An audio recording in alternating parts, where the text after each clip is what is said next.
Hi guys, share ko lang itong mga bagong buhay nating bugis. Ang problema po nito, kung makikita nyo, marami siyang nasusunog na mga dahon. So ang isa po sa mga dahilan nito, yung sobrang init po natin na panahon. O kaya pag nasisinagan siya ng araw. Kapag ganon, nililinis ko po muna yung ating mga bugis.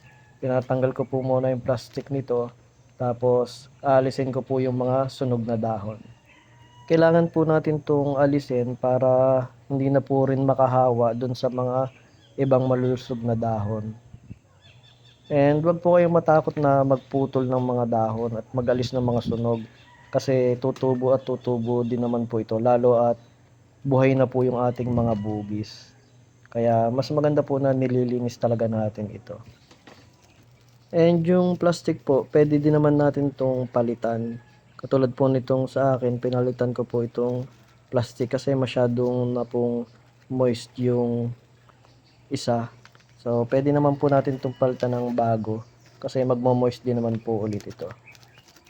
And yun lang po guys, salamat po sa panonood. Kung may natutunan po kayo sa aking video, pa-like po and pa-share na rin. Salamat po sa panonood.